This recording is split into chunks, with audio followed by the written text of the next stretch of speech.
I am so glad you convinced me that the family car should be the Defender 110. It is so beautiful inside, it's so comfortable, and it just feels indestructible. Yes, it really is. I've been waiting a long time for the new model to come out. The Defender 110, I'm telling you, it's my favorite car of all times. It's my third one. You know, I have stories of going off road. The guy managed the group. He was like, "What are you doing in this beautiful car?" I'm like, "I'm going off road." He's like, "Are you sure? Because you can use one of ours." And then they look like Mad Max cars. I'm like, "No, no, no, no, we're going to do this." And he was shocked. Wow. Well, it's great because the Defender has been reimagined for 21st century adventure, and its unparalleled off road ability, as well as its robust interior, are invaluable whether you're headed towards uncharted territory or just a weekend of exploration. The Defender 110 tackles challenging surroundings with absolute confidence. The SUV conveys strength outside and in, featuring peerless technology like an intuitive driver display and an award-winning infotainment system. That's my favorite part, to keep you connected no matter where the journey takes you.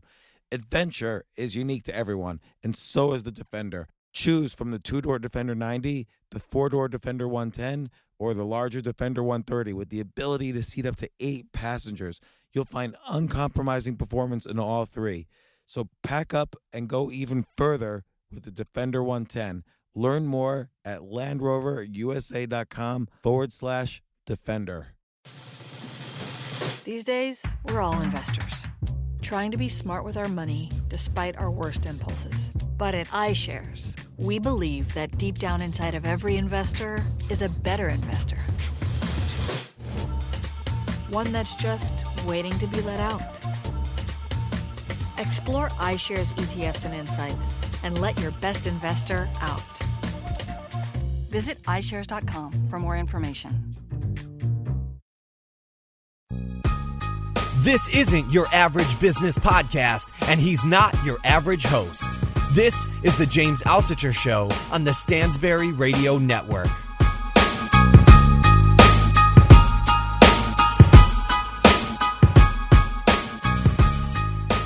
Very excited to have author Nassim Taleb come on my podcast. He just told me it's his only the second interview he's given this year. Author of Fooled by Randomness, The Black Swan, and my favorite, Antifragile. Lots of great ideas that come up in our conversation, so I hope you listen. Thanks. Here's Nassim. Let's look at technology. Technology works beautifully when it destroys bad technology. In Antifragile, I discuss the Lindy effect, which tells you pretty much the following. If something has been around for 20 years, odds are it has 20 more years to go. So if something's been around, the technology, an idea, that's not perishable. For a human, you don't have that effect. For a technology, you have that effect because there's no upper bound on the life of a technology. So if I see an old man and his grandson, I can say statistically that bearing some problem with the grandson, some disease, some whatever problem, that the grandson will survive the grandfather. Whereas with technology, it's exactly the opposite. If you see very young technology and old one, odds are young technology is not going to survive. And the old one simply is a concept, it's application, straight application of the measurement of fragility, the techniques to measure fragility, that time is either breaks what is fragile, all right, or gives what has some properties, some hidden properties of survival, gives it some edge, okay? So when we look now at technologies, you realize that technologies tend to stick are technologies that are destructive of other technologies, because the book has not really been replaced, okay, but some things have been replaced. So let's talk about television, all right, where people say, well, there are a lot of social networks, but think about what we had before. You sit in a nuclear family, or whatever it's called, used to be called, watching someone giving you propaganda on the screen, all right? Mm-hmm. That's not social life. Whereas now at least you can communicate with other people. That's a social network. So in some sense we're going back to having a social life because of social media. Exactly. And then the other thing, think of computers, all right? Computers are technologies that have been displaced by what? Laptops. But laptops have been displaced by what? Tablets. Yeah. How did we start writing? Yeah, tablets. All right. So look at what food we have on the table today. Someone in 1960 would have predicted that for dinner tonight you're going to have pill and some flying saucer or whatever it is. You get the idea, all right? And effectively you're going to be eating closer in the presentation. You see, something closer to how your grandparents ate. Right. And well, you mentioned the glass, that we still use a glass, and that was invented like 3,600 years ago. Exactly. Glass was invented. I mean, it was marketed by at least 3,000 plus years ago, and glass has and all we've done is improve glass. So what about things that are truly disruptive though, like a car versus a horse, email versus mail? The car versus a horse, but the car has been disrupted by the bicycle, which is older. Right. So you have the point is statistical. Someone when I talk about life expectancy, I'm talking about your life expectancy. I look at an insurance table and I have a number. Okay, that number is statistical. It's not deterministic. Okay, there'll be mistakes, and I'm sure you're going to live. Your life expectancy probably is, as of today, maybe 84, 85. But I'm sure you're going to live 100. All right. Mm-hmm. Well, that's That's not in the table. That you can live longer, but people live 100. And some people, unfortunately, have an early termination. So this is statistical. Same thing for technology. Statistically, new technology doesn't stick. And statistically, it's not going to be replaced by old technology so much as by something newer, you see. And typically, the newer will resemble old technology. And if you see the bicycle resembles a horse. I see. So in some sense, email is actually being replaced, right? I see in my daughters, email is being replaced by texting. My daughter doesn't even look at her email anymore. Well, there you go. And it started before email. Yeah, and texting started before email. So you have but you can't look at it on a microscopic level. You got to look at it at a global, something more global. Well, global and personal, because individuals want to be. We strive for anti-fragility. Yeah, but another comment I'm going to make about how the world will look like in the future is going to project the world is exactly the opposite way someone in 1960, still with their mind full of modernity, would have imagined it. You're going to imagine a table, how we're going to eat in 50 years or 20 years. We're going to be even closer to our ancestors in presentation, probably, but it'll be more efficient. Yeah, you see, we will. I was talking about walking. You see, our ancestors walked barefoot, which is very good for your back and stuff like that. And when I go to the park, I see people using 5 fingers. You see, right? So you use technology to protect yourself from the elements, while at the same time replicating the natural gait. Well, this is how you can generalize that to how we actually would like to live. We live in small communities, and effectively, you can build small communities, and the web, in a way, is not alienating us, contrary, to what I myself and everyone I know used to think in the beginning that social network social network would bring us back to what we were, people communicating with each other. You see, going down to an agora and just trading information. That's what we want. You want to give information because somehow information wants to leave it doesn't want to stay in you. It wants to leave you. Right. That's an interesting way to look at it. So, I have a story to tell you. In 2002, I was down on my luck because I had done everything wrong. I was very fragile. I made some money in the 90s, lost it in 2000, 2001. 2002, I wrote out about 40 emails out to people saying, hey, can I grab coffee for you? And 3 people responded, and I responded to 2 of the 3. And so Jim Cramer responded, Victor Niederhofer responded, and you responded. And unfortunately, I had the wrong coffees. I responded to you. I don't remember. No, it's okay. I had at the time, and I'm trying to implement. But it I wish again. I had responded. No, but I had a golden rule written in stone: is that you always reply to emails. What do you do if you get you must get 5,000 emails a day? I get maybe 8 or 9 a day. Oh, you can verify. I'm going to give you my cell phone. You can verify. Always reply, except when you set the boundaries. So now I have an auto reply. No documentary, no this, no that, no finance discussion, no this. So someone has a genuine Otherwise, request. And usually when I take a day off to reply, and during that day I cover most of the year's backlog in one day, no more than a day. Typically when I'm in some hotel room, jet lag. And I replied to a very insightful professor who wrote me a letter 3 years ago. I ended up replying. Those are the best, when you can reply after 3 years. You can reply. No, because I put it in I put a star. It's a longer one, and it elicited more than a quick thanks, John, for the nice words. It required some kind of reply. So, but please, I don't want to be flooded with mail, but that at the time I had a dogma, and of course things went out of control after the Black Swan.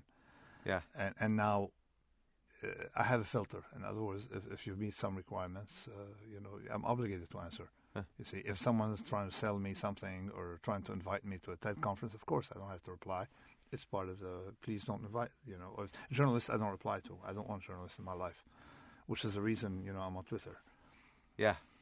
Or I want minimum amount of journalists in my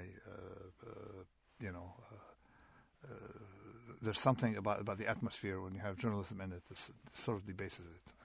Well, I think in general it's what you say. There's not skin in the game. So journalism has to respond to a news cycle where, almost by definition, they're trying to scare you. There's something about it about the system. Okay, because I believe in journalists, the thoughtful ones, the ones who go to Iraq, to report from there and get kidnapped. That's a different class from people sitting in their garage BuzzFeed, working for whatever it is and making comments for Bloomberg on the markets. Okay, yeah. And telling you market went down a point because and inventing a reason and filling.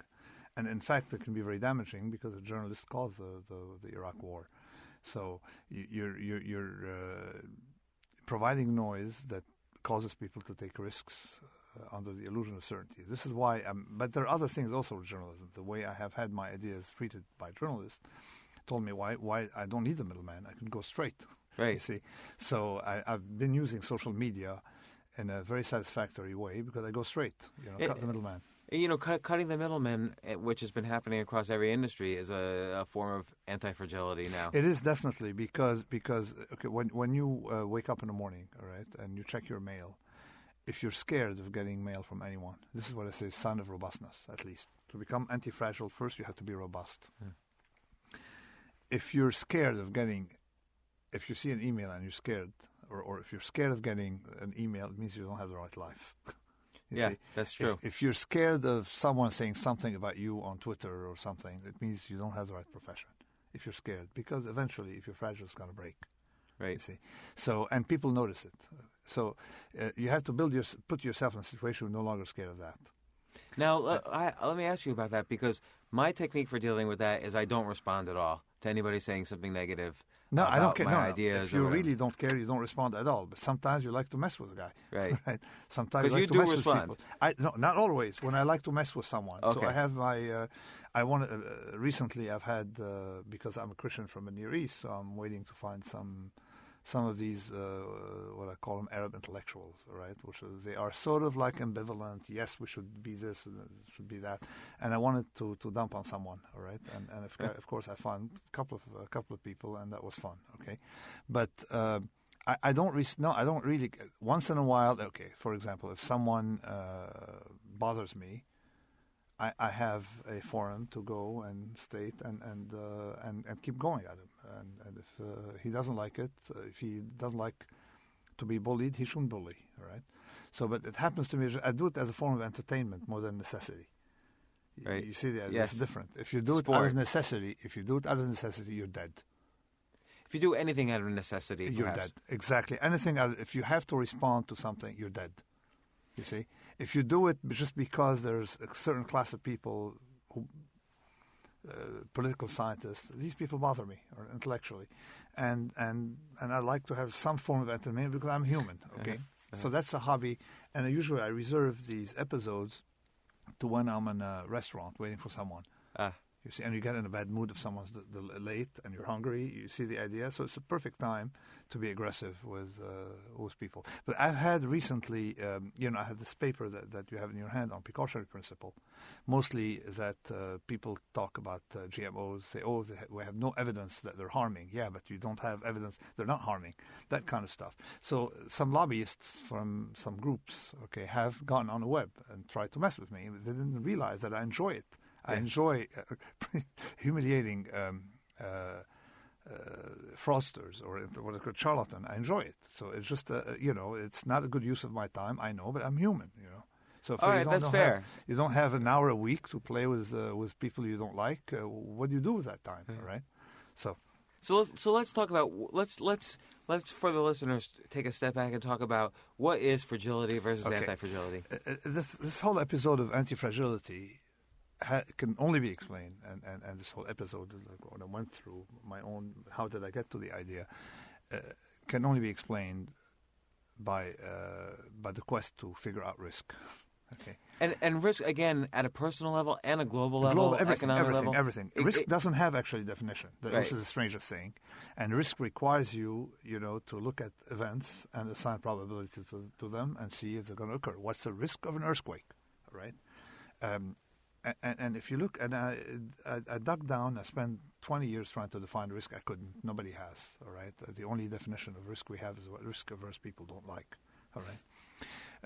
And probabilities are very hard to compute, particularly small probabilities. Like risk of ruin is very hard to compute. Particularly you don't even know what curve or what law to apply to the risk. Exactly. I mean, you have a risk in some domains, what I call them thin-tail domains, where the Gaussian curve works, and some other distribution. We can figure out the risk. Like, for example, I know that the risks of falling from ladders, all right, people killed falling from ladders, is not going to double, all right, next year. You see. So we know that that rate is well captured by common statistics. What about actuarial? So the actuarial risk work for these, but you cannot use that for terrorism. Right. You can't use it for wars. You can't use. Can't use it for the stock market. You can't use it for stock market. You cannot. And this is a problem. Many traders. This is why I mentioned the Victor Niederhofer. Tends to apply a normal curve to or whatever stock curve. markets. It's not. It doesn't. If it's not the fact that it's normal or not normal. It's whether it's computable. The normal curve or that class of things assigns such a small probability to rare events that tend to make things computable. Right. See, because average events are sort of predictable. All right. But who cares? Because they have no impact. So anyway, I realized that we didn't know much about risk. I don't know what is the probability of an earthquake tomorrow, here, what is the odds of the stock market tripling or these I can't. But on the other hand, what I can understand very well is how events affect me.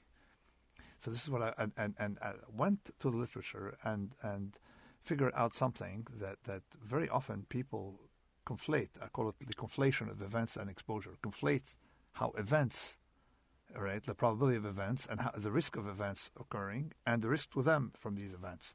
So let's take an example. If you have the stock market can crash tomorrow, that's a big risk. But if you own out-of-the-money puts on the stock market, okay, and you're pretty comfortable with the seller, the seller of those puts would be in business, then you don't care about the stock market crashes, you see. Or if you express your view to start, in the stock market just with calls. So who understood that very well? Chapter 1 of my technical document called Silent Risk, Chapter 1, the lawyers. They still understand it very well. The lawyer doesn't make gives you statistical predictions of events.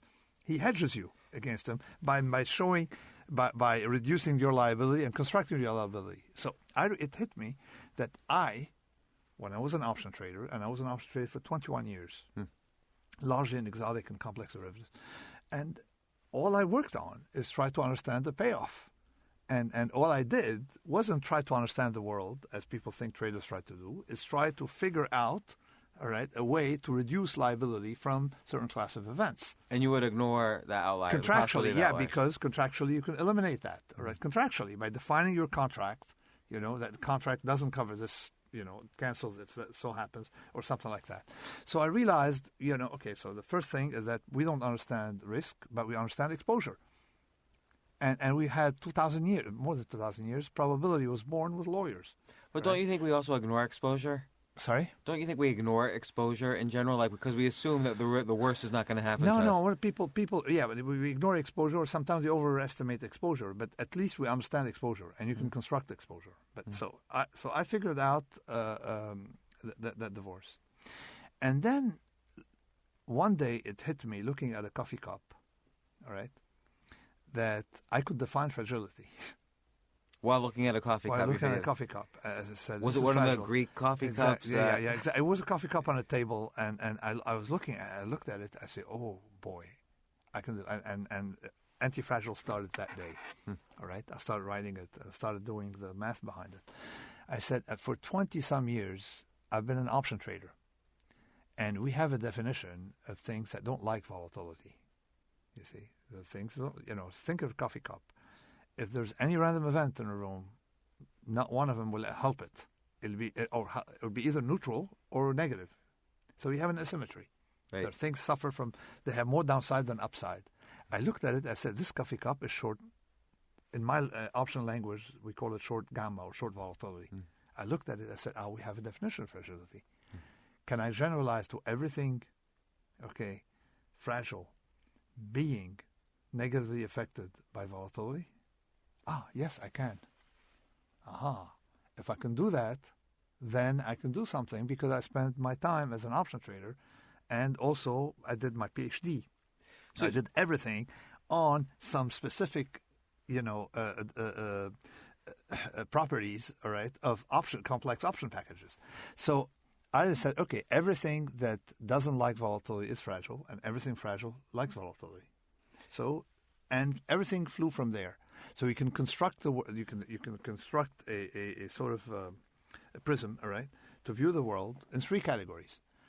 The fragile, like short and option, if there's volatility, it is exposed to it. It can blow up, it can suffer, whatever, various degrees. So let's give some examples of fragile. So like you give one example, which I thought was great, an old woman who likes everything to be 70 degrees. Well, okay, an average of 70 degrees is bad because if it's 140 degrees, she's dead, and if it's 0 degrees, she's dead. Exactly. To explain this, we need one point to explain it, which is to explain the link between a coffee cup and the old lady, an elderly person who doesn't like thermal variability, which is as follows, is that whatever you can show mathematically, and this I think is important, okay, because it generalizes to so many things. And now I'm working with physicists and on the thing about GMOs and global warming on risk.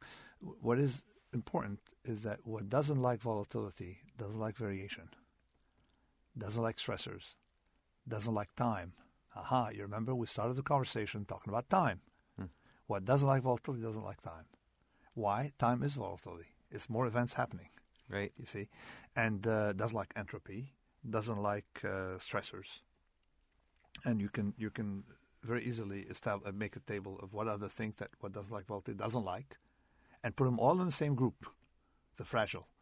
So the fragile doesn't like time. Sorry? It's a huge group. It's a much huge bigger group than yes. anti-fragile. But whatever doesn't like one won't like the others. This is what the interesting thing. What doesn't like time, doesn't like unpredictability, and doesn't like stressors, and doesn't like randomness, and doesn't like uncertainty, and doesn't like an increased scale of distribution, and doesn't like all these things. I feel like you're describing all my emotional relationships with people. Okay, no, but up to a point, of course. Some are open-ended, some. So this is what doesn't like time. So this is the fragile, all right? A coffee cup is fragile, okay? But with respect, you're always fragile with respect to one, all right, what I call source of variation or source of randomness or source of stress. Like, for example, the elderly person is probably extremely fragile with respect to the changes in temperature, but she may not be fragile with respect to, emotional stuff. Right, because she has experience. Or whatever it is. People have died. Some people are very domain dependent in what they're fragile about.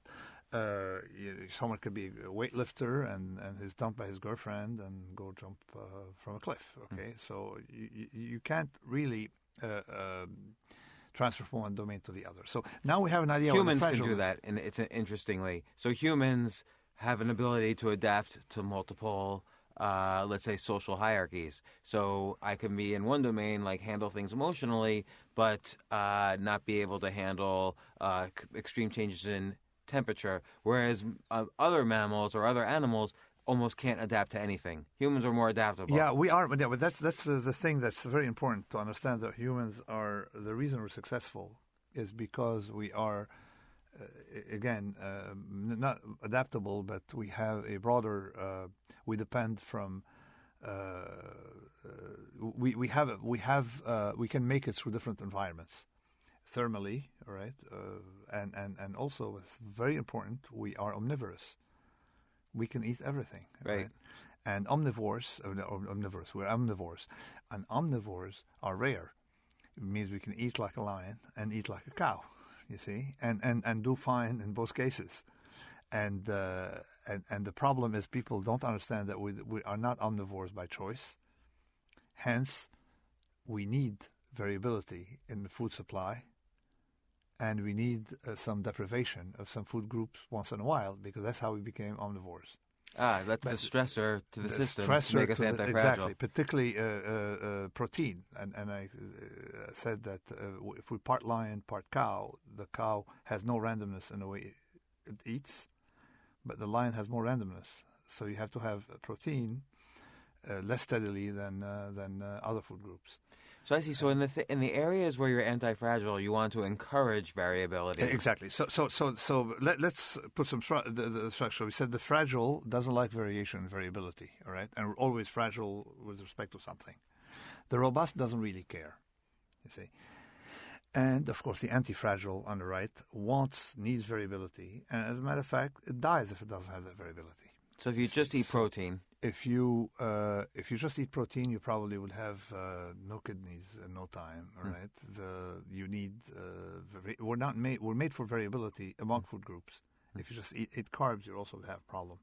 But the thing is, what people didn't understand when they started following the paleo diet is that to follow our ancestors' methods, to follow our ancestors what they did, you need to match not the food composition so much as the food frequency. And I just posted the other day. I was in some airport, and I did the fractal thing about how often we should fast to be consistent with the environment. You should also have the stressor of fasting. Interesting, because you mentioned briefly in Antifragile, there's no proof that breakfast really gives you energy for the day. Exactly. This is the most important thing, is to follow the following guidelines. All right. Science is great; it should give us proofs. But if there's a habit that is not part of our tradition and has not been tested for its benefits, then you should be suspicious. And breakfast is one of them. Does a lion eat to hunt, or do you hunt to eat? All right, so you don't need energy visibly, and if you supply yourself too much energy, then you dull your system, and we are a metabolic system. Now, strangely, this idea that I wrote about in Antifragile, I thought nobody would get it. People have independently, of course, have been doing research on fasting, on if you're keto adapted, that fasting is important, and there have been some few bestsellers on that 7-2 diet after Antifragile, repeating the exact same ideas. But to do it right, you don't follow a regimen of fasting 1 day a week, or you see once every 2 weeks. So you need to randomize. In other words, you should fast. If you fast 1 day every week, you should also fast 3 days every month and a half, and a whole week every 2 years. You see I love this idea. But if you're made for a statistical environment that has variability, like thermal variability, or food group variability, or frequency of feeding variability, and you don't have that in your life, you are not human. You're becoming something else. Unfortunately, we have too much control of our environment. So we are made just for an environment that has, variability, but risk came with variability, because it's the same thing. Just like, we had preferences for sugar because it came with nutrition, all right? But, it also comes with heart problems, but we need nutrition. But the environment didn't give us the granularity to differentiate between small quantities and large quantities, you see? because we didn't have that chance. The same thing with variability. We could not control our environment. So we disliked variability and randomness. And now we live in an environment where we can control that small randomness, and it's killing us, you see. So you can kill someone literally by feeding them too steadily, and effectively that's how diabetes comes from. And how was the evidence? I read the papers, cited many of them in Antifragile, but many came out later, that effectively all these fasting stuff that have been experimented up to 4 days by Walter Longo, by Batson, by all these people, realize that there are some benefits, but there's also especially a absence of other diseases that come with it, you see. So for example, epileptic seizures for children. We know that, drugs are good, but the most effective thing to start with is avoidance of sugar, right? Avoidance of carbs, okay?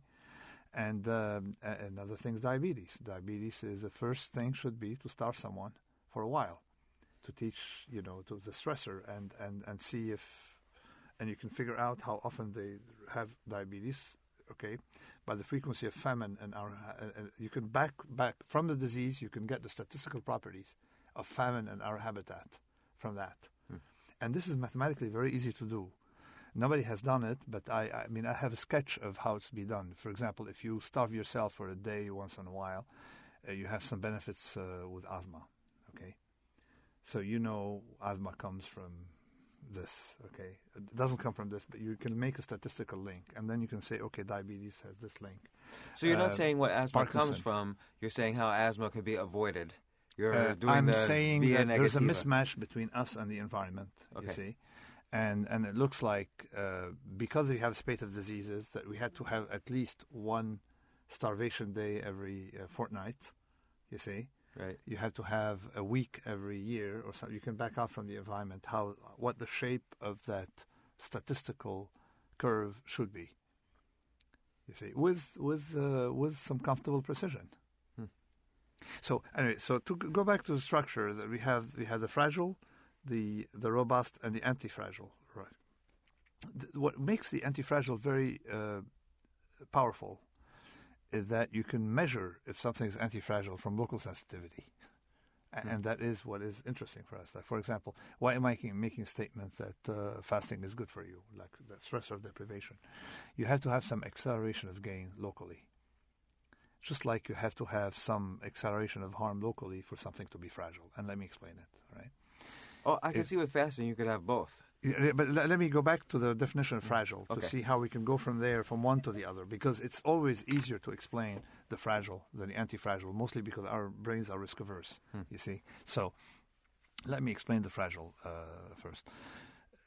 The first thing when you're short volatility in the markets is that a 10% drop in the market harms you a lot more, okay, than twice a 5% drop. You see? Okay. Likewise, if you jump 10 meters, you're harmed a lot more than twice if you jump 5 meters. Actually, 10 meters you'd go, all right? So, and 5 meters again in turn is a lot better, a lot worse once 5 meters than 2 times the risk of 2.5 meters and so on. And things have to be that way, because if the curve were linear, you see, then you would die just walking. So you have to have, if I smash my car against a wall at 50 kilometers per hour, I'm harmed a lot more than 50 times if I smash it at 1 kilometer per hour, you see. So, and this is the property of everything that has survived. Why? Because things that are linear to harm are already gone. So the fragile, you can detect acceleration. If you have acceleration of harm, you see, if you start having acceleration of harm locally, then you can detect fragility. So fragility is almost related to almost a survival of the fittest, because we created we control the environment of our No. Let me. I'm talking about something technical here, but I'll get to that. In other words, the way fragility has to show acceleration of harm. You see, it has to come with it. You have to have acceleration of harm, some kind of, I call it the concavity argument. Likewise, anti-fragility has to show some acceleration of benefits somewhere. You see, and if you detect that, then you have a local anti-fragility. And maybe I'll give you a MOOC, mini MOOC I gave the students 5 minutes where I explained that with curves. Why, if you have, and let me explain why acceleration of benefits. Is it better for you to have, for example, if you're convex, to have when say you have lung ventilator, all right? If it's better for you to have 100% of the dose all the time, or 50% one time, 150% the other time. Yeah, it would be probably much worse. No, much better. Oh, yeah? Exactly. So, and then I mentioned in Antifragile that lung ventilators, people made the mistake of thinking you need steadiness. If you have that convexity effect, which means that 50% one day, 1 minute, 150% the other minute, is a lot better than 100% of the dose all the time, then you're antifragile. And that shows an acceleration on a graph. You see?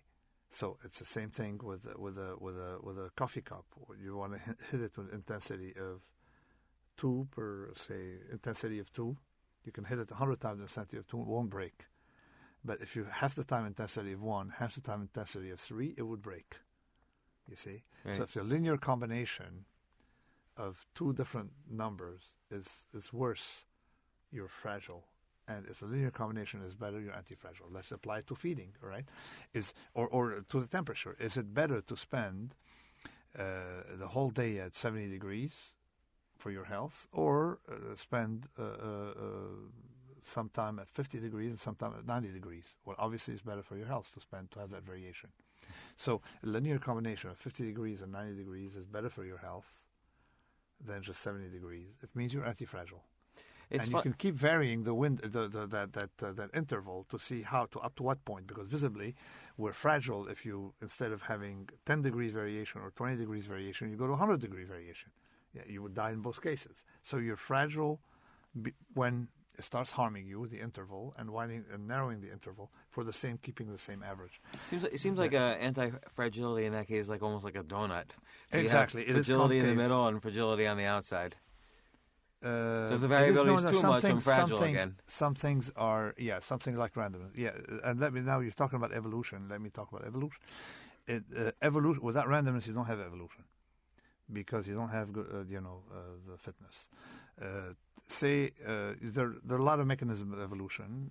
One of them is noise in your DNA.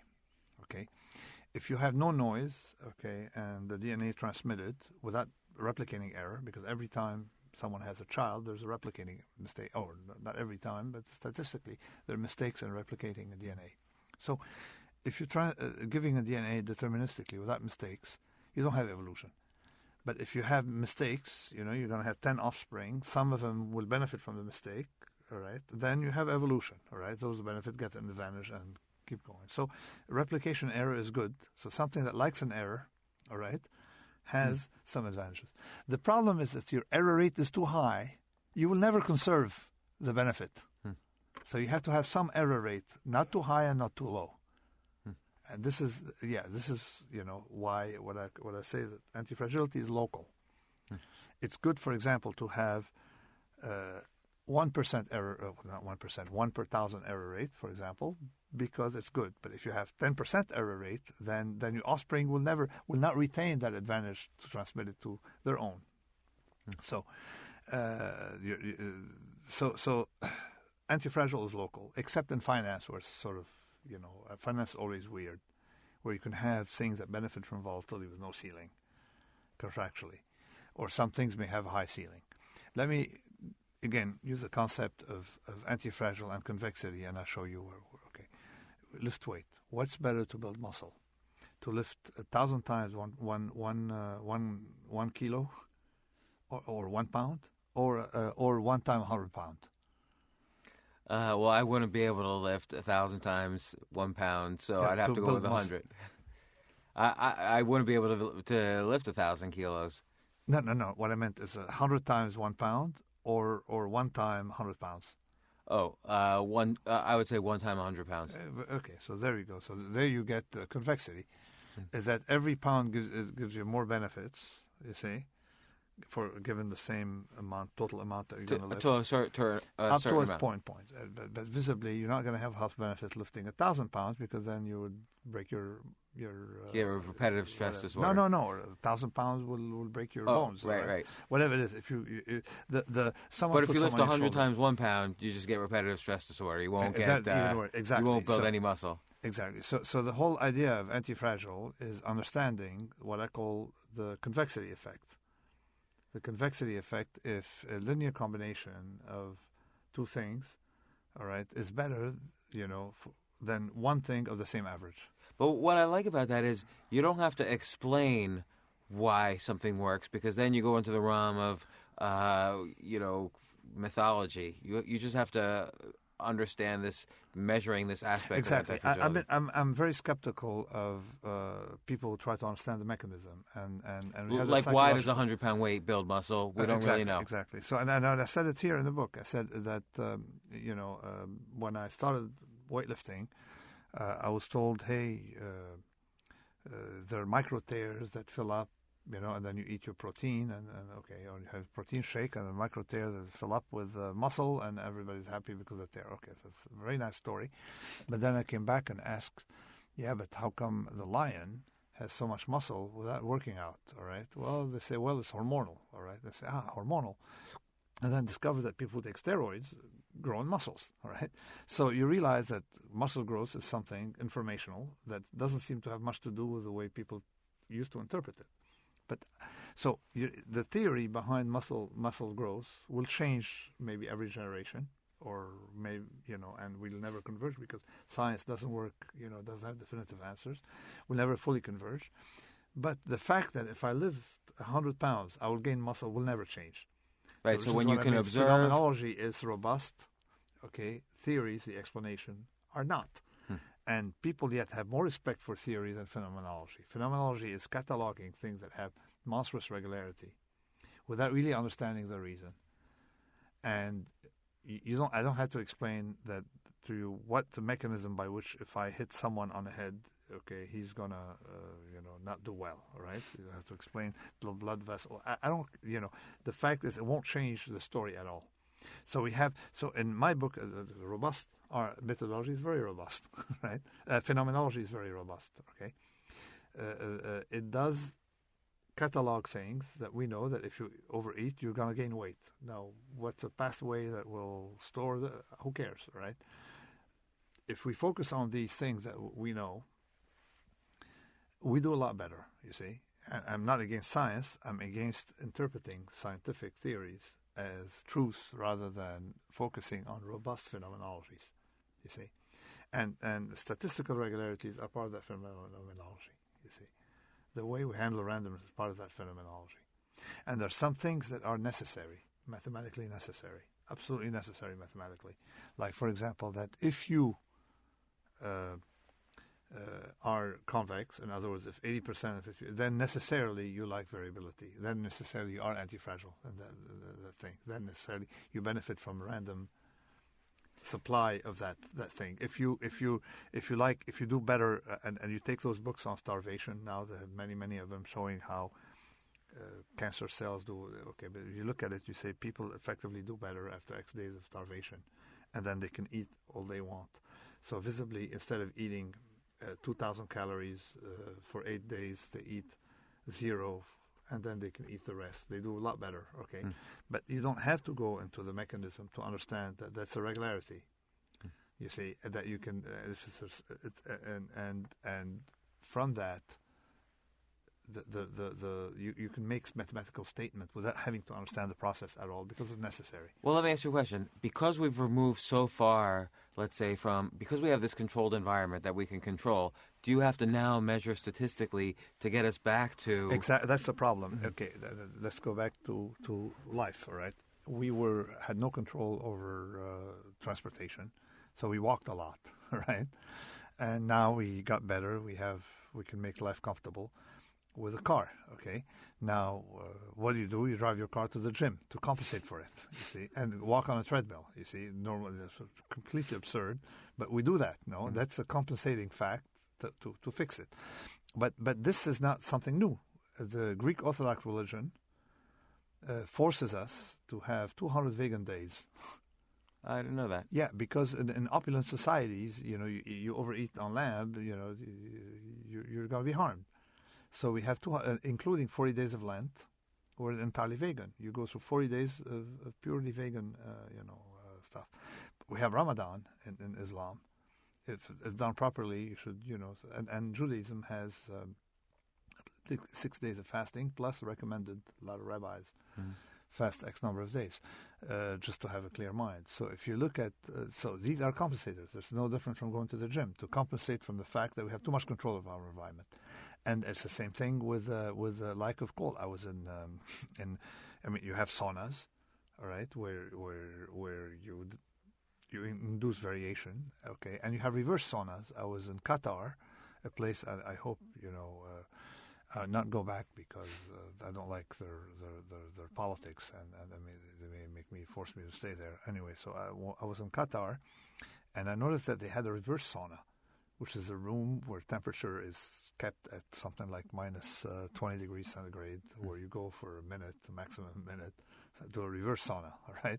Now, all these things come from the fact that we have too much control of our environment, and thermal stability and mechanical stability and these things are, effectively weakening us.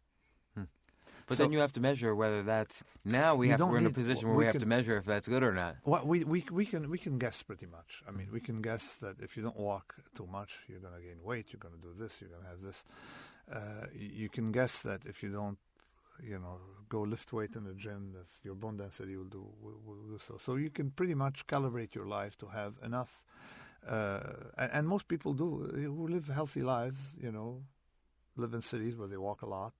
Well, now it's impossible.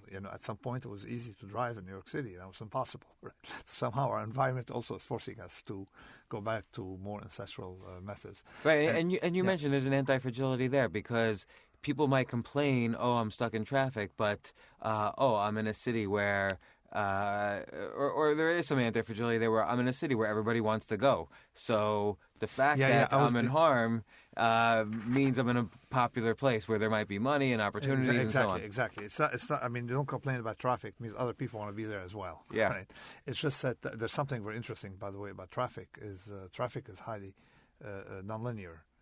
And people made mistakes of not predicting traffic based on local response of delays, like the city of New York wasn't good at understanding nonlinearity with traffic. Is that if you shut off a bridge, for example, the 59th Street Bridge for a film on Saturday, don't predict that it's going to slow down traffic by 10 minutes. It took me 4.5 hours. I was stuck in a car, right? So, of course, it's my mistake to drive to New York City, but that was for dinner. You see the idea, incidentally, talking about traffic. Now, it's very important to realize that risk is not variability, but our instinct mixes the two of them. Like in finance, people think that risk is something that moves. No, risk is something that makes you go bust, right? Because things that move aren't necessarily risky, but that's what people are afraid of. That's very interesting because variability you can measure. Whether something moves or not, you can see. Exactly. But risk, for me, is different than risk for you. Risk for each person is different. Risk, depending on the definition of risk. Risk of loss. Fragility, fragility. We define fragility is much easier to measure, all right? You can say, okay, at what point will this break? There is some mapping of risk to fragility in some cases called total ruin, right? What's the probability of total ruin? Okay, but typically risk is not what we think is risk, because most people who try to control variability of portfolio blow up. I said that forests, if you try to control the fires in forest, you end up letting the bad material accumulate, and then the forest, you know what happens to these forests when there's a fire. The same thing with emerging market governments. I remember controlling their currency. Like I saw Mexico in 1994 moving like 30-some% the currency, all right? I'm still talking like a trader, like I started saying the Mexican peso, we call it Mexico, all right? So I still remember, and what happened is that if you control volatility, bring it to zero, the minute you have a small move, it's out of control, you see. We've all seen Argentina freezing the currency for a long time, and then the minute you let it float, or you're forced to let it float, or it floats by itself, you know what happens. So controlling variability has never been a good idea in any domain. You have to have some element of variation for things that are alive.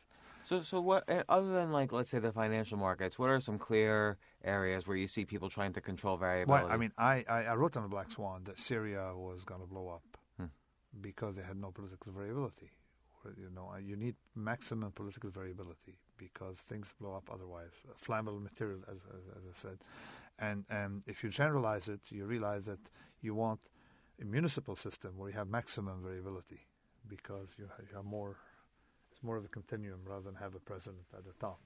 It's like a Switzerland type of... like a Switzerland type municipal system with a lot of distributed decision making, with small mistakes made here and there. So, but Syria, the next one is Saudi Arabia, all right, will be the next shoe to drop. They have had zero political variability. So the minute there's something, nobody knows how deep it can get or if we can control it. In the political domain, in a lot of domains, absence of variability is bad. I mean, actually, something I discovered recently, if your heart has too steady a beat, the heartbeat is very steady, guess what? It's predictive of mortality. That's interesting. It's very predictive. So this is what I get worried about. And I actually wrote you this in an email recently. I myself have never been to a hospital, have not gotten sick. I'm worried if I ever do get sick, my body will just blow up. No, it could be. It could be with age that you're getting sick. In fact, I'm getting over it. Maybe it could be. I don't know, but I didn't look at. Infectious diseases aren't so much my domain. I'm just worried that my mind won't be able to handle it once I get sick because I'll be so fragile about the concept of getting sick. Really? Maybe go to some country or you can contract. Get malaria or something. Not malaria, something less chronic. Yeah. I don't know.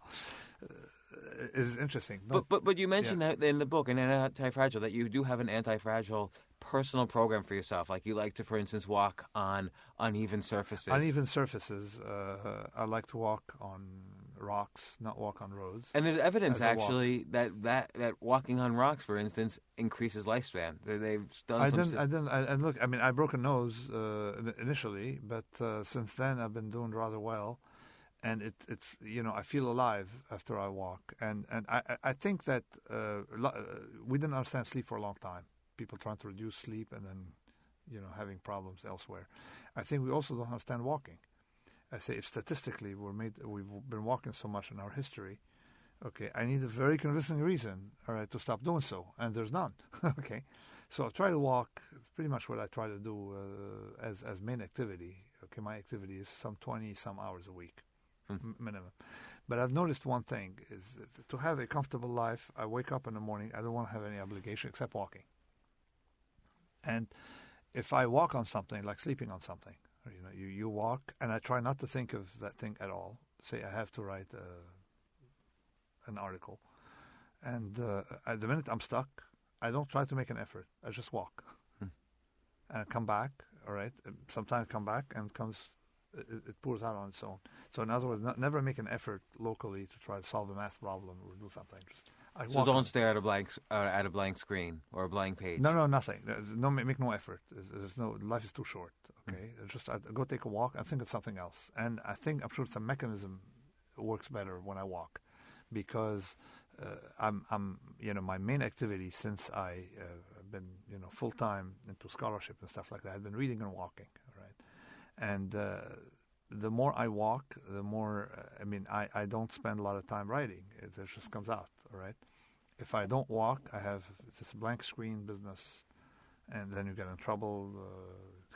Walking is necessary. So walking increases the stress. Takes I don't know the mechanism. I absolutely don't know. Right, I'm making no no statement, no explanation mechanism. But I look at statistically how much we've been doing it, and I apply it, and it seems to work. So in other words, I don't have to have to come up with an explanation follow Mother Nature, particularly if I have a hugely positive payoff from it. Right. But then if I'm going against walking, then I want to see the evidence. All right? You see the idea? Right. If I'm going against the natural. And I don't walk on a treadmill or kind of nonsense. I just walk outside. So what else is part of your Antifragile program, your personal one? My personal one is when I go to a country, drink local water. One, for ethical reasons, you got to drink some water, but non-purified, a little bit. Mm-hmm. So just, that's the anti-fragile thing. Reduces surprises, all right? So we have had so much control of our hygiene that people are forced now to take pills with bacteria. Isn't it absurd? So exactly like driving to the treadmill. Well, it's always my theory that the peanut allergies this generation, which we never had before, is caused by too much it could be antibacterial. because people don't understand, plus overusing antibiotics. Okay, so what I do is I follow the principles that risk is what to worry about, not comfort. So take no medicine except if I have something very, very severe, in which case I don't see one doctor, I see 4 of them. And I follow... Fourth opinion. Not 4 opinion, and if someone gives you one, and I double the dose even if necessary. You see the idea? So medicine is very nonlinear to condition. And let me give you the rationale. If you have slightly above normal hypertension, all right, like slightly if you're above the normotensive, and you take medicine, the number needed to treat is something like 1 in 100, at best 1 in 60. In other words, the number of people who benefit from the medication is very small. Is that usually true? If it's slightly 1 standard deviation away from normal, all right. So that is. That's fascinating. But if you're 4 standard deviations away from normal, or 3 standard deviation away from normal, something in that area, okay, and you can use standard deviation because it's sort of Gaussian, then the numbers needed to treat are monstrously lower. Something like 75% benefit from the drug. So if you were told you had cancer, you wouldn't take any chemotherapy drugs? I would go I'd not try. But if someone tells me I have a headache, take this medicine, I wouldn't take it. Plus, there's some feedback. If I start taking medicine from headache, then I'm not limiting the cause. The cause just a symptom. But to go back. So it tells you. But the harm from medicine is the same. Whether you're high, hypo, you see that is the same. So the ratio of gain, all right, is not there for mild condition. But the problem is pharma has a difficulty finding people who are very sick. So because there are 5,000 more people who are very, slightly hypertensive than very hypertensive. You see, and this is why we tend to overtreat people, and you have to let the variation and the stressors take care of themselves. They make you better, and make sure the extreme is taken care of. Okay, so this is a great field. So medicine. What's another area personally? What about like in relationships? In relation, I don't know. I have a very boring, a very boring. Seems like marriage is a fragile thing. I don't know. I've seen people, all right, who have who don't know how to manage, the social life, okay, relationship, and overall with their friends, partners, and stuff like that. And I try to avoid these people, okay, completely, and put them. I cut losses very quickly as a trader. So, if you see someone, a business person who had a problem with a partner, I cross the street. I don't get. I may have coffee with them, but I will never do business. So this is something you learn. Is some people are troublemakers, and to stay out of that. But in social relationships, can disruptive people be helpful? In other words, can have anti-fragility by having disruptive people in social? I don't know. I try to avoid disruptive people, and also, but I myself try to be disruptive if I don't like something. Although it sounds like you selectively expose yourself to stressors, like on Twitter or something. No, but Twitter is not a stressor. And Twitter is I'm enjoying the medium, and it's calculated. It's much more calculated by picking on targets that I don't like a couple of economists, and publicly. So. Right. But in private life, I haven't had many. I don't know if in private life I've had many fights, except you see some person drunk at a party, and I control the person and get him out. But you don't expose yourself to variability there. You stay around positive people. I haven't. No, I don't. I haven't had street fights in a long time. Right. Haven't had no street fights. No actually shouting match. Nothing. But it's funny. Thinking of fighting, like gaming in general, like chess. It's good to study multiple openings so you understand chess better, to have variability in your knowledge. I don't know. I mean, the thing. All I thought about is that I remember, figuring out that being good at chess doesn't make you necessarily good at other things. That's definitely true. It's very domain specific, but is it also, does it, how much transfers? I've had a lot of stories. I don't know how much transfers. But so this is why I try to avoid analogies to game, because life doesn't resemble games. And right. People think life resembles games, tend to get in trouble. But I think that you have to have an element of surprise in your life. Okay. Now let's talk about life. Okay. What I think is a way to be, non-fragile in your life. If you're an employee, you're fragile for life. Because even if you're promoted or demoted, it's unpleasant for you. It's fragile. Because if you're promoted, you got a small increase in salary, but a huge increase in responsibility. Exactly. My point is, if you're going to be employed, better be the lowest person, the night guard at a company, right. Or someone who no responsibilities, and you no get responsibilities, income. And you get income, and then you can write poetry at night, or right. be a painter, or do things. And in developed countries, it's like Switzerland. If you want to be a writer, it's much better to be a work at the minimum wage. Then it's very comfortable, rather than be a university English teacher or a German teacher or whatever it is, to write books. So the being an employee makes you very fragile, because the way people start viewing the world, prevents them from following their own ethical inclinations. Right, so they'll choose to make an ethical exception to get a promotion, for instance. Or no, for example, you may work for a tobacco company, right? You may buy stock in a tobacco company because you have a budget to make. So these are ethical dilemmas that you cannot escape when you're employed.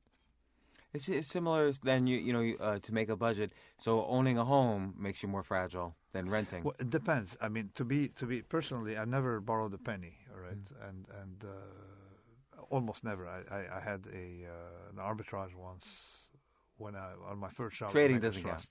No, at Bankers Trust. After that, but I noticed that people who have a mortgage have, of course, are the prisoners of the system, and they underestimate the duration of their employment. And when they start fearing the boss, and if the boss calls them to their office, they're in trouble.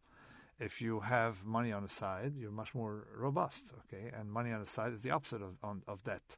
It's like having an extra reserve. You don't have to predict what's going to harm you. And you depend less on a boss getting rid of you. Because if the boss doesn't like you, can you imagine how miserable it is, how unnatural a life it is, being in an office for 30 years with someone you hate? All right, and many people do it. In nature, you've been killed, or you would have killed within minutes. Right. Mm-hmm. So, and many people, this is a stressor that's not good for you. The chronic stressor is not good for you. The varying stressor and the high intensity once in a while stressor is good for you. You see, and of course it maps to what Sapolsky have established about acute versus chronic stressor and stuff like that. But stressor with recovery, that is. But to go back to having a good life is I plot an Antifragile. I compare a taxi driver in London who has high randomness visibly to his brother, who is an employee of has a cushy job, making the exact same salary, very predictable. If his brother loses his job, he's gone. A taxi driver is protected by the variability, because the variability forces him to adjust.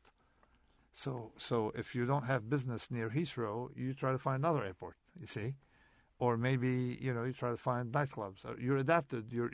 If you're making a living as a taxi driver in London, you're adapted to the environment, you see, because every trade is a new trade, as they say. And even if a disruptive company comes along like an Uber, you can just become an Uber driver. Well, you can move around, but his brother spent 30 years in a cushy with a company. The company has a financial problem. He's gone, and he's not going to land another job at age 53. All right, something quite important. Every system that's organic communicates with its environment via stressors.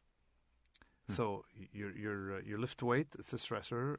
Your system will code for higher, higher bone density and more muscle. You see, you go in the sun, you get the signal, and then you'll code for more protection from the sun. So you get suntan. All right. I like your point in Antifragile that we've been in the sun for millions of years and never got like skin cancer from it, as far as we know. That I didn't make that point so much that I was questioning the idea of avoiding radiation lotion completely, but except if you don't have the racial characteristics and the skin tone characteristics of the area in which you live. Right. Like if you're an Irish person living in Australia, there's a problem, right? But if you're an Irish person living in Ireland, I don't know, you see. Right. And effectively, it looks like, and now we have evidence that a little bit of radiation is very good for you to protect you from cancer. So elimination of radiation makes you fragile. Just like a little bit of bacteria is good for you to protect you from bacteria. You see, if you live in a sterilized room, you're not going to do very well when you come out of it. So it's among these class of things. But so when you are professionally a consultant, okay, you're not an employee, a consultant, you're going to have variability in your income. But every morning, if you're still making a living, all right, you're fit for whatever environment there is, all right? So there you're minimally resilient, but not yet anti-fragile. You have to get minimally robust, okay, to get in the right direction of anti-fragile, you see. Something anti-fragile is effectively something that gains from stressors to the system and improve from it.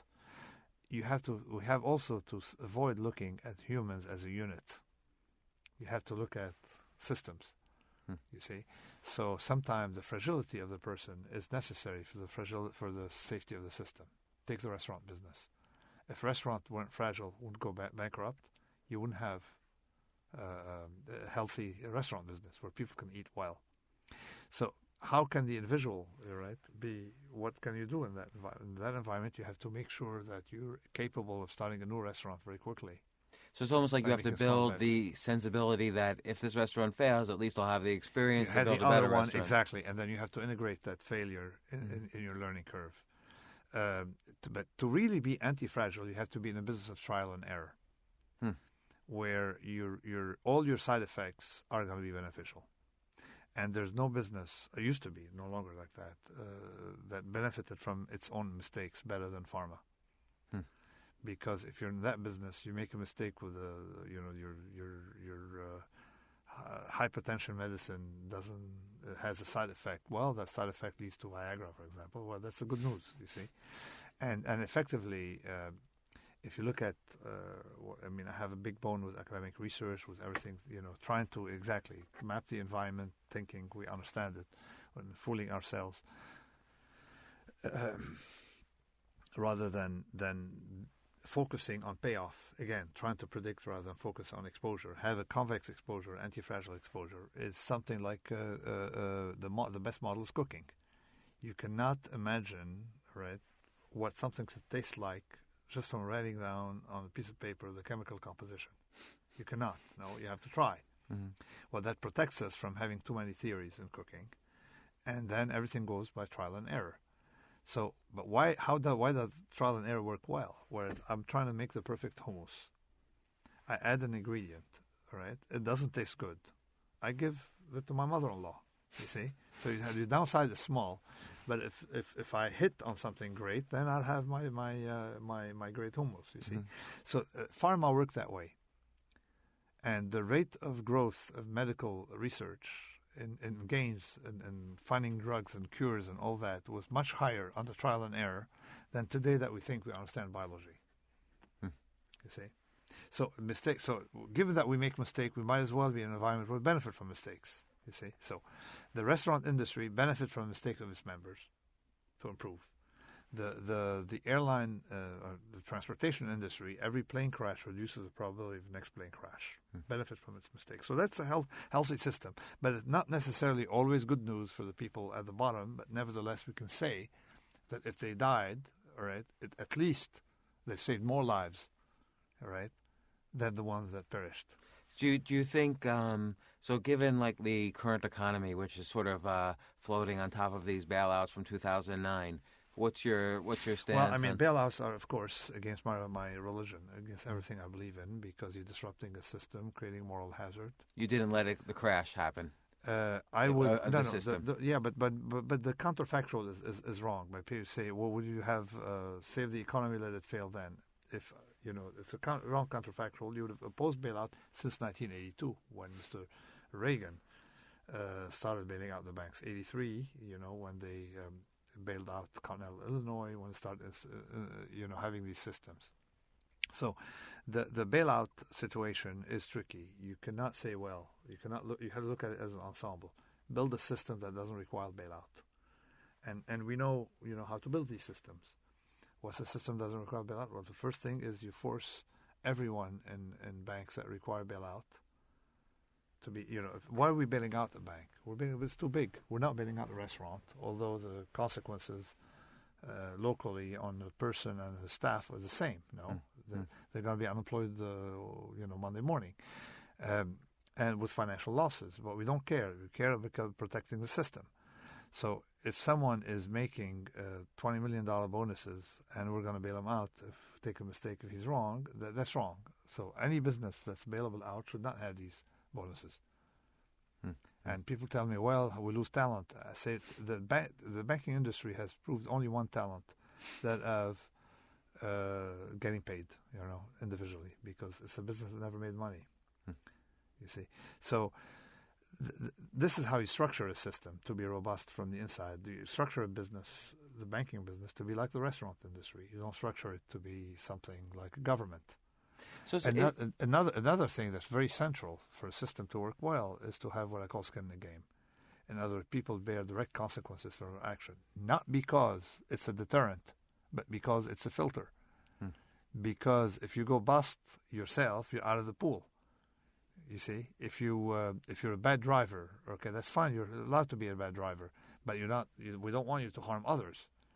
So if bad drivers tend to die because they get into accidents or kill other people, they would much more likely, all right, reduce the number of fatalities, all right, than if they didn't survived.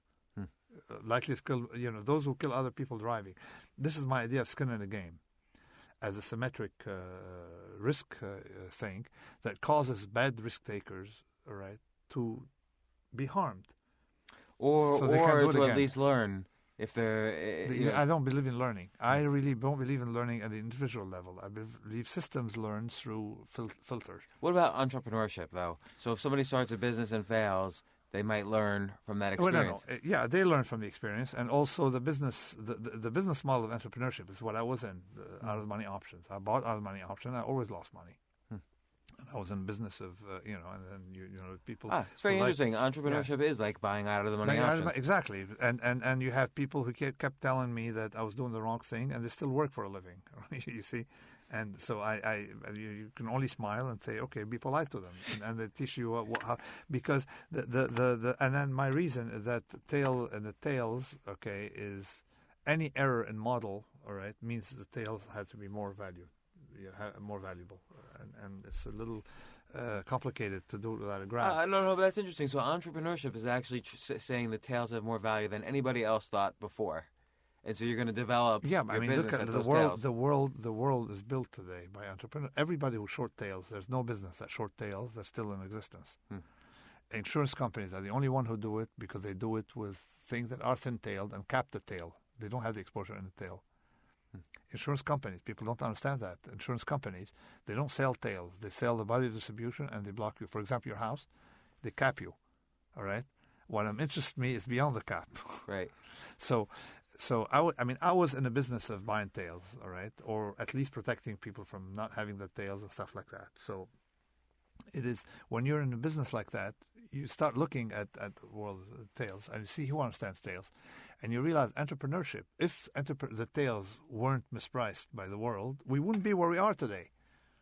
You see, look at the wealth generated. Where did the wealth come from? All right-tailed things, businesses, computers. Entrepreneurship is a right-tailed proposition, all right? And the businesses that were short the tails, there's three of them, all right? Banking is one, never made a penny. Another one is insurance, reinsurance. The ones that made even substandard stuff was because they were capping the tail, you see? So let's take someone like Warren Buffett, though, who does catastrophic insurance on stadiums, say. Well, cat insurance, the ones overwritten by these people, are not tail events because they're capped. And my tail starts beyond. I had recently someone, I was waiting. I said, I'm not going to attack and print my ideas until I'm waiting for someone to publish something criticizing my ideas in Antifragile about the tails. And in a journal, so I can publish it in a scientific journal. And some idiot who's a risk manager or whatever said, oh, Taleb is wrong. Look, there's no volatility. Tails are not volatility. Tail risk is how much is of the volatility explained by the tail. You see? So it allowed me to make the point that a business that is fat-tailed, in other words, where the tail plays a large role, had usually less variation. You see, and more the variation comes from jumps.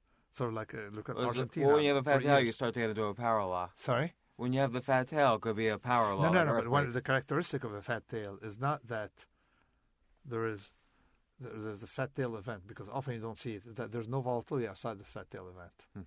You see, and mathematically, showed it mathematically in that paper, and published, of course, in the same journal. All right, what I call it elements of quantitative finance, what people don't understand about tail.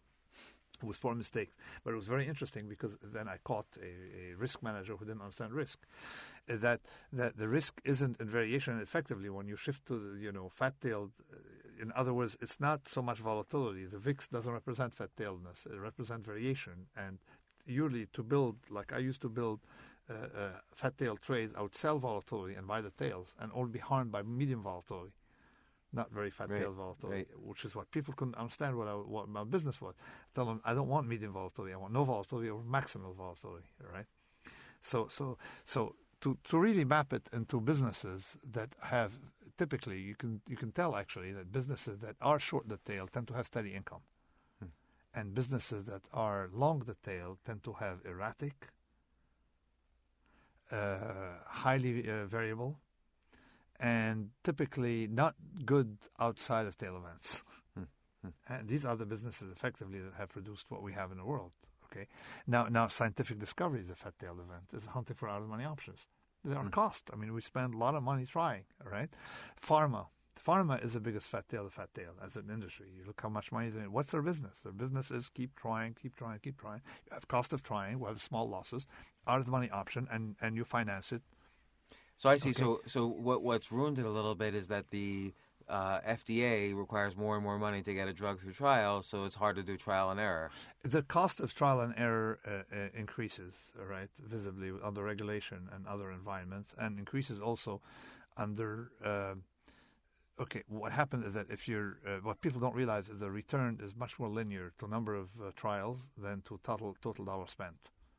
So, and people now go for blockbuster drugs. So they spend a lot of money in one direction, so more prone to error. And they're not. When you hunt for fat tail, a business that understands fat tails very well is publishing, right? Like cinema, and that's a fat tail business. We're not far from my publisher, Random House. Go to the lobby of Random House on Broadway. Go to the lobby and walk in. The first time I walked in, I was not yet published, I wasn't a best-selling author, so someone made me wait. They make you wait if you're this, and otherwise you're a best-selling author, then you have special elevator, you see this thing. So when you wait in the lobby, I looked and I said, oh my God, this building likes publishers, or publishers like this building, because They're nothing but publishing houses. Guess what? It turned out to be all belong to the same Bertelsmann. Right. Because when you're in a fat tail business, you make your income off of few blockbusters. You got to have thousands of books. So again, so this is, So I they would have say like it's 70, resilient. 80 publishing houses, separate publishing houses in the same building. Right. So, In the Random House, Crown, Knopf, this, that, things you've never heard of, all right? Yeah. And when you have a lot, and when you're in a fat tail business, you need a lot of small trials. You see, making bets on stuff, and once in a while you got a Harry Potter. Publishers are essentially venture capitalists on books. So Exactly. But now, so that's a resilient business. It's not necessarily anti-fragile. No, yet. it is anti-fragile. They're So fat let's say a tail book event. fails. Sorry? If a book fails, It costs them $5,000. If they do it right, all right, it's like an option. You lost $5,000 if it fails, Right. and you make $100 million if it's right. right? But if so they don't mind failures, but do the failures make them stronger? No. Usually, my mapping of anti-fragile isn't so much in something makes you stronger, so much as the system benefits from mistakes. all right? Okay. So, or benefits from randomness, or benefits from other things. All right. Yes. If you try to publish a book, and typically, let me tell you how the system benefits from mistake. You're trying to have a hypertension drug, and you end up with Viagra. Same thing. They try to publish a book on some, like they did with the Black Swan. They tried to publish a book on, they thought, a narrowly defined subject by an option trader, okay, whom you can, probably rely on having a few, and it turned out from an option trading book, all right, into some global interpretation of history that made them, that sold X million. Well, you get the idea. So that was a mistake on their part, you see. Right. That was a positive mistake. That was so they can publish a book like Umberto Eco, they think, is a scholarly book, and their mistake is that it's a hugely popular topic that sells 50 million copies. You see, it's pretty much like a drug. So you have side effects that you didn't predict, but whatever you don't predict, that typically helps you, and that's the idea.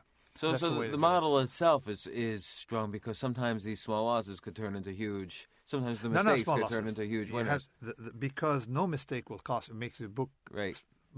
cost you more than you spent for it. It's like a finite premium from an option. So all the mistakes is the upside. Right. But if you spend $1 billion for a book, all right, and some people have spent millions and millions on books, all right, the mistake is when you start spending a lot of money on publishing Al Gore, all right, and the thing flops, so you have a big loss, you see, for no upside. That's typically when people go for small bets in highly unpredictable domains and in a field that nobody really understands very well, you have a huge upside. Okay, and that's but so you can look at the P&L of people who've done that: movies, pharma, real estate. If I walked into the Black Swan when I was writing it, thinking that most money was made in America by innovation and high tech and stuff like that, it turned out to be false. The big bucks were made in America, big fortunes. All right, if you look at the time, I look at net worth of people. The big fortunes were made in real estate. And then I understood why it was a sucker game. Because real estate is long volatility for the owner of the house, so you can borrow, and short for the bank, which explained why the banks never made money. And individuals made tons of money on real estate. And real estate was a good business, for these people because they have a free option. And it's funny, too, like the housing crisis began long before... Or not the crisis, but housing was going down for a year and a half before the banks blew up. So housing was handling itself fine, but then the financial crisis happened as a result of because the way they package things. But, yes. but typically banks are good at giving people free options. I remember manufacturers Hanover went bust because Donald Trump made bad bets. And eventually Donald Trump got rich, all right? And manufacturers Hanover became part of Chemical Bank, became part of... now J.P. Morgan, you see. So the mistakes of if a mistake can blow you, up, you're not a good business. But what's worse is when someone has an asymmetry. My mistakes blow up the bank, not me. You see, right? Or because the way they finance it, and also and what they did, even had they not done that, when I looked at the risk of Fannie Mae, huge, even without these packages, banks were overexposed to downside of real estate. So right now in the economy, where do you see the biggest bubbles or risks or I don't know. I fragility? mean, I make bets, all right? So my bets are out-of-the-money bets, so it's not a predictive bet. I made, after the crisis, I initially made bets on gold, and then I was long gold, short S&P, and then ended up long both, right? And then I ended up getting rid of my gold. And why did I have the S&P? Because I said, okay, flooding money in the system, going to either harm the bonds, help the stocks, or both. So, and then I started getting short bond in and out, right? So I had S&P with a shortish bond position, and it paid off, right? So the quantitative easing with some long real estate, all right, that pay off, and then I, because I said, okay, the only way they're curing the system is by giving free money. So you gotta, what people free money will go buy. So it worked out fine, and so I tell you, because skin in the game, I only look at my thing, and then I bought some euros. Right, when Europe was, because people on TV would go and say, "Oh, Europe," as if it was a catastrophe. It was like Dresden, with a big hole with smoking, like Syria. Pictures of Syria today. And then I bought some Europe, or I bought European currency, because they weren't engaged in the same thing. And then I got out of it. So now my exposures now, I would say, are minimal to anything. Now, so given that, it means I don't have a view of anything, but I'm trying to get out of trouble. But it's good sometimes. It's I would say anti-fragile sometimes to minimize. Sometimes you want to be in cash. My only risk of being in cash is you miss on. You can have inflation, okay, or you miss on something. So there's risks of being in cash. What I call cash, I have two cash. I have cash that can be invested, and I have what I call numeraire, protect me from inflation, which is a basket. And that basket contains some real estate, not much, some stocks, not much, some. You always have to have something that protects you, because the big tail risk is I work all my life, have a good life too. Things can be harmed by inflation, all right? Or you can have asset price inflation, but not inflation, which is what we have now, all right? Which is worse, actually, because you see all the things you wanted to buy running away from you, and then the other things are not. So I have some hedge there, okay, some agricultural stuff like that, just to say this is hedged for inflation, okay? But I would say I'm monstrously underinvested now with the rest. Okay. Also, I mean, to the point where you feel bad, like you're an investor at heart. To the point that I don't look at a screen. You know that you're underinvested when you can go for 2 days without looking at the screen. How many hours you can go without looking at the stock market screen? You see, if I have good formula. If I have to look at it with high frequency, it means I'm over invested. Okay. And then you become victim to noise and stop losses. If I'm looking at it with, like now, I couldn't care less. And if I'm looking at it, healthily, like I would like to be healthily, it means it was a good enough a frequency. Then I'm calibrated. But I've never really been calibrated. I've been moved. I typically go from total indifference to maximum interest. What about, like, given your ideas on pharma? What about, big pharma has the risk of FDA regulations, but then you have like biotechs, well-funded biotechs that can do more trial and error. Biotech is a very interesting domain. Biotech, particularly that they're underestimated by the market because they can have a huge discovery that will change everything. You see, small probability. That's not part of the data. But I'm not involved. There's just too much headaches trying to figure it out. It's just, I have a comfortable life. I don't want to mess it up by having complicated stuff.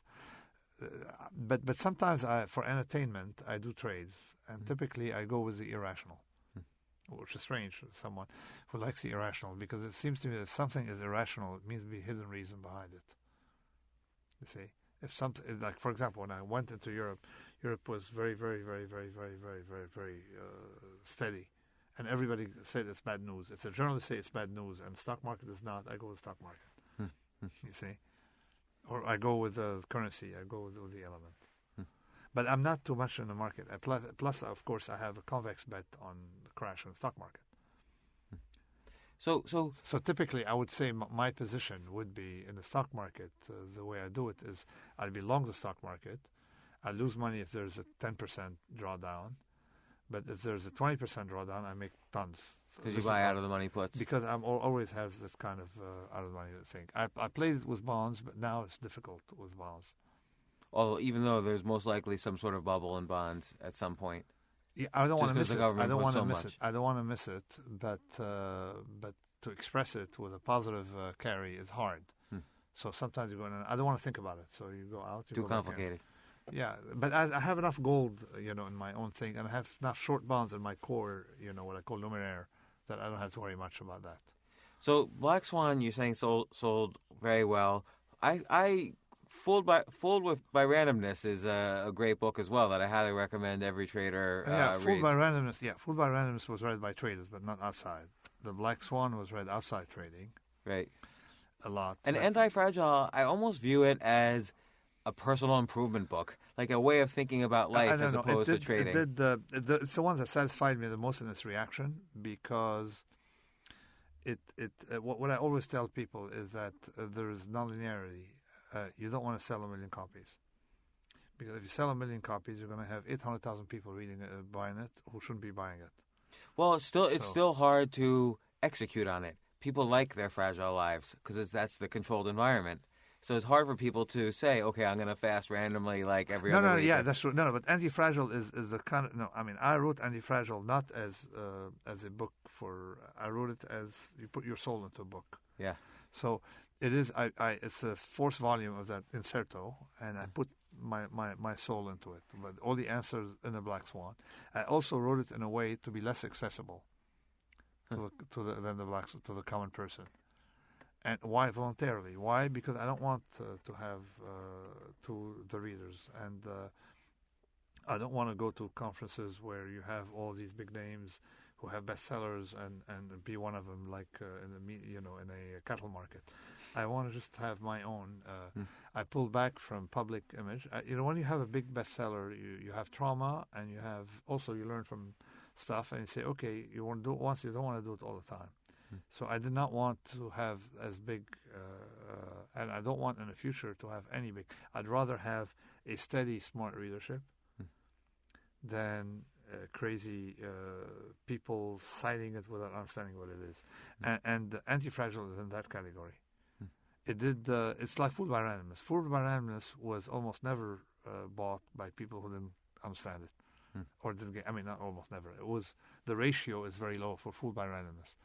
And Fooled by Randomness over time did, something million, something worldwide. It did worldwide, in a million some copies. So and Antifragile, you don't think will?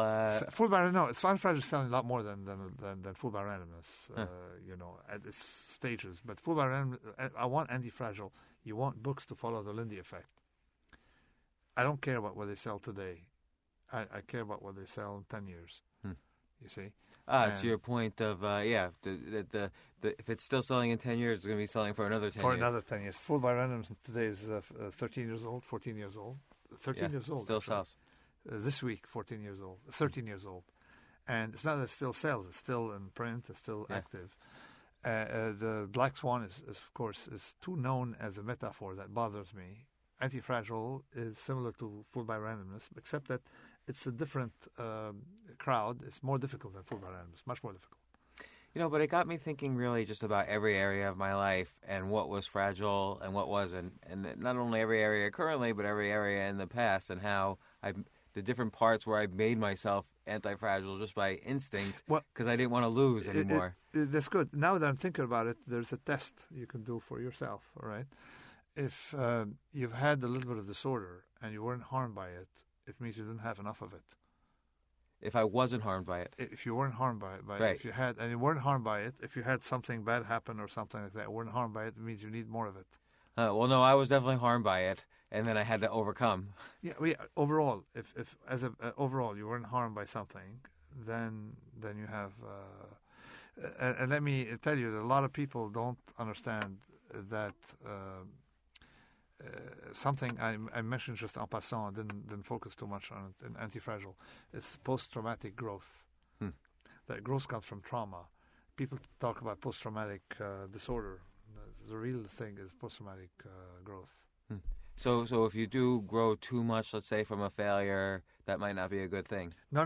What I meant is that most people think that people get trauma from wars, from stuff like that. I was a victim of war. It was horrible, right? And in Near East, they're not. Wars are not very pleasant. Okay, but I think that I benefit from it. I personally grew from it. So had a psychologist, just to bill X $100 an hour, would have found a disease. You see, but a lot of people benefited from it. And a generation of friends, they all did very well, personally, emotionally, all kind of stuff. So in a way, you grow from disorder. Right. But there's something important, to when you approach a topic like Antifragile, it's something important. You don't want to ask too much from the topic. Try to apply it, okay? But you should be demanding, but don't ask too much from the topic. In other words, don't try to apply the topic, blindly to a lot of things. But it has enough application. In other words, it's worth thinking about. It has enough application. In other words, in biology, in biological system, in stressors, and ecosystem, it has enough application. And it's a beginning, not an end. One thing that pleases me a lot is, I'm telling you, that I switched life with Antifragile. I try to, just do enough of the markets for entertainment, not other things. I'm also advisor to my old friends who are continued the business I was in Empirica. So just do enough activities. But I wanted to become a scholar, retire into pure scholarship. Clearly, nine published papers this week. This year. A book, Silent Risk. So I'm doing technical work, and I'm realizing that in a technical field, there are good disciplines and bad disciplines. There are disciplines like political science that are totally clueless, and the discipline like physics and complex systems, they're monstrously insightful. You see, and to understand that, you have to know from the inside. And but there is a huge appetite for ideas like the ones of Antifragile, and I don't want this is no longer a book where it belongs to one person. It's you see the development of ideas, and you want to be part of it, filling out even without citing Antifragile, without mentioning it once. You see, citing into this mission. And now, what is that thing? Is really trying to understand how systems function without. So we can live in a world in accordance with the way the world is, rather than in accordance with the way we'd like it to be. Like a distributed system, like nature, how to handle nature, how to handle global warming, how to handle all of these. And I'm involved in this. So I'm very, very happy, because I started an academic career. And academic doesn't mean teaching. It means writing paper, researching, interacting with researchers, doing things. And which is why I don't think I'm going to write books for the general public anymore after Antifragile. I don't think I will. People may have relapses, but I will be producing more scientific stuff that has theorems, proofs, and it's actually so much easier to do science. Where will you release stuff? Like Silent Risk here? Silent Risk is for free on the web. It's for free on the web. Anybody can access it. I don't feel like giving it to a publisher for now. And the good thing is that if I find a mistake, I'm going to Singapore. Change it. It becomes open source in a sense, because people can tell you. I change it. But in other words, I change it, and I learned to write in text, so it's formatted the way it is. It comes right instantly. And probably it could be between cover, but I wanted to stabilize, at the level, stabilize in the sense that I keep changing. I wake up, I change, introduce a topic, and Silent Risk. Silent Risk is really the backup of all my other books, with the mathematical backing. And it's very strange. I noticed that there's something we're doing with this paper. Okay, I noticed this paper, we use a lot of English, all right? And then at the end, we have math, proof, theorem, this proof. Okay, so I noticed nobody reads the maths. Nobody reads the math. But if it's there, people feel comfortable. But they feel comfortable with what I'm saying here without harassing me. What do you mean by this? They feel comfortable. They leave you alone. I'm doing the same thing with the inserto by giving all this math. And I discovered, quite surprising that nobody knew. You see, nobody knew that I did math for a living. It says it is mathematical stuff. They must not have read dynamic hedging. Or people said, "Oh, the Black Swan," and it's very strange because there's the same idea expressed in math. People take it seriously, although it's harder to understand. Or they complain that it's dense, but it's harder to understand. But then you express it in words, they don't take it seriously, although it's easier to understand. So so this is what makes scientific writing easy, because you don't have any inhibition about how deep you want to go. Nobody's going to complain. It's very strange, right? But the other thing that makes it also easy is because when I put a book out, I'm afraid of being misunderstood and having to explain stuff. When you put science out, it is self-stand in the sense that it's very hard to misunderstand an equation, right? You may misunderstand the application stuff. You're outside the verbalistic aspect. And it's quite liberating. And also what's even more interesting is that I know that if I make a mistake, it will be caught faster. Because the beauty of mathematics isn't that it helps us is that if someone expresses himself mathematically, he gave you a tool, right, to critique him. In other words, it's made it clear. I made my statements clear on here, so you can see very clearly what I'm saying. If you find a mistake, you can spot it. So this is why it's more open to investigation for others to say, hey, you made a mistake here. So silent risk has one part. One part is about risk and probability, and the second part about how systems like disorder and how city-states do better and stuff like that. And silent risk, part 2. I make it second volume. And it's very interesting because once I put it mathematically there, now suddenly a lot of people started reading this, Antifragile, and without having the need to go to the math, because they've seen the math, they've just glanced at it, they saw a couple of graphs, they come back, and now they're interested in Antifragile. This is why there have been no scientific criticism of Antifragile. 100% of the scientists who've looked at Antifragile found it positive. They wouldn't have done that if I didn't supply him with a mathematical backup. Well, I definitely look forward to checking out Silent Risk, and I know you say you don't want millions of people to read and understand Antifragile, but I really, it's a life-changing book. I really think it's a great book. Oh, thank you very much. Thanks a lot. It was very pleasant. Yeah, I'm glad you came on the show, and I wish I had followed up on my email with you in 2002. I think I had coffee with the wrong people. So they blew up in 2008 or no, 7, 8? Or no? Yeah, both times, several times. Okay, that's fine. All right, yeah, that won't happen to you. All right. Okay. All right. Well, thank you very much. Great. Thanks a lot. Thanks. For more from James, check out the James Altucher Show on the Stansberry Radio Network at stansberryradio.com and get yourself on the free insiders list today.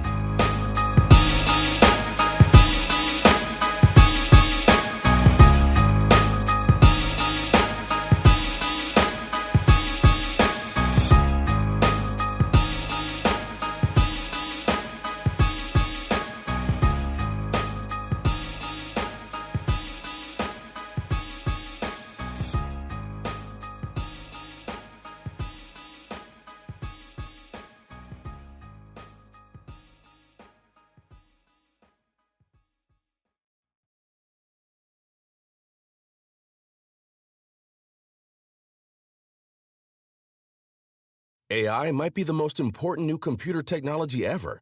It's storming every industry, and literally billions of dollars are being invested. So buckle up. The problem is that AI needs a lot of speed and processing power, so how do you compete without costs spiraling out of control?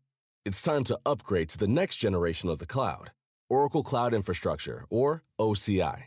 OCI is a single platform for your infrastructure, database, application development, and AI needs. OCI has 4 to 8 times the bandwidth of other clouds, offers one consistent price instead of variable regional pricing, and of course, nobody does data better than Oracle. So now you can train your AI models at twice the speed and less than half the cost of other clouds. If you want to do more and spend less, like Uber, 8x8, and Databricks Mosaic, take a free test drive of OCI at oracle.com/advance. That's oracle.com/advance. oracle.com/advance.